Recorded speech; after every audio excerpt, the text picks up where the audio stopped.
শুরু হয়েছে, কি পরিস্থিতি, কি বলবেন? দেখুন, ভয়ঙ্কর পরিস্থিতি, আমরা বারবার বলছি এবং আমি গতকালও বলেছিলাম মালদা মুর্শিদাবাদ নিয়ে নিশ্চয়ই কিছু একটা প্ল্যানিং চলছে এবং সেই প্ল্যানিংটা ভালো করে দেখা উচিত। রাজ্য প্রশাসন নির্বিকার। গতকাল হাইকোর্টে যে রিপোর্ট পেশ হয়েছে সেই রিপোর্টে যা দেখা যাচ্ছে, পরিষ্কার প্ল্যানিং করে উদ্দেশ্য প্রণোদিত টার্গেটেড এটা মব লিঞ্চিং বলা যায় বা হিংসা বলা যায়, হিন্দুদের বিরুদ্ধে হয়েছে। এটাকে দাঙ্গা বলা আমার তো মনে হয় উচিত না। মুখ্যমন্ত্রী বলছেন বাইরে থেকে জঙ্গি যেন এসে শেল্টার না পায়, পুলিশ এটা দেখুক। আপনারা যেটা বলেছিলেন যে ঝাড়গ্রাম, মালদা, কলকাতা, ডায়মন্ড হারবার বহিরাগতরা ঢুকছে, সেটাই মানে সিলমোহর দিলেন মুখ্যমন্ত্রী। না, আমরা তো বরাবর বলে এসেছি মুখ্যমন্ত্রীর এখন বিলম্বিত বোধোদয় হয়েছে। তার কারণ হচ্ছে মুখ্যমন্ত্রী জানেন যে দেশের পরিস্থিতি যদি এইভাবে পরিবর্তিত হয় তখন কেন্দ্র সরকার একটা কড়া সিদ্ধান্ত নিতে বাধ্য হবে। দেশের স্বার্থের সাথে বেইমানি করা বা দেশের স্বার্থের সাথে কম্প্রোমাইজ করা আমরা কোনোদিন মেনে নেব না। চাকরিহারা আন্দোলনকারীদের থানায় ডেকে পুলিশের জিজ্ঞাসাবাদ চলছে, তারপর তাদের বসিয়ে রেখে আবার ছেড়ে দেওয়া হচ্ছে। সেটা আন্দোলনকে বন্ধ করার জন্য, আন্দোলনকে স্তব্ধ করার জন্য, ভয় দেখানোর জন্য হচ্ছে। আন্দোলনকারীদেরকে আমি বলবো যে মুখ্যমন্ত্রী ললিপপ দিয়েছেন, আপনারা প্রথমে ললিপপ হয়তো কিছুটা বিশ্বাস করেছিলেন, মুখ্যমন্ত্রীর দেয়া ললিপপে বিশ্বাস করবেন না।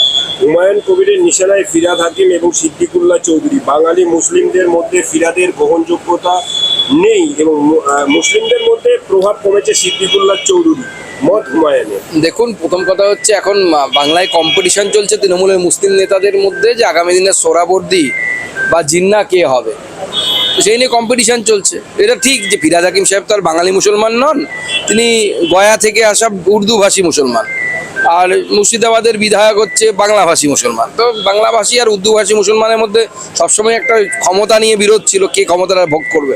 নকশাল দমন করছে ভারত সরকার, কি বলবেন পুরো ব্যাপারটা নিয়ে? না, এটা বিরাট বড় সাফল্য। আপনারা জানেন মাননীয় প্রধানমন্ত্রীও মানে আমাদের ফোর্সের জন্য, আমাদের সেনাবাহিনী যারা যুক্ত ছিল তাতে, সেই আধা সামরিক বাহিনী, তাদের প্রতি অভিনন্দন জানিয়েছে তাদেরকে। কারণ তাদের যে ন্যাশনাল লেভেলের জেনারেল সেক্রেটারি, সে তাকে আমাদের সেনাবাহিনী খতম করেছে, আমাদের বাহিনী খতম করেছে। এটা বিরাট বড় সাফল্য একটা।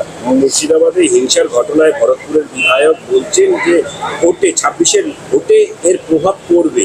দেখুন, পড়বে তো অবশ্যই, কারণ আমি গতকালই বলেছি যে রিপোর্টটা উচ্চ আদালতের কমিটি দিয়েছে, এই রিপোর্টটা হচ্ছে বাংলায় বলে কুষ্টি। আমরা জন্মানোর সময় আগে কুষ্টি করা হতো, হিন্দিতে বলে হচ্ছে জনমকুণ্ডলী।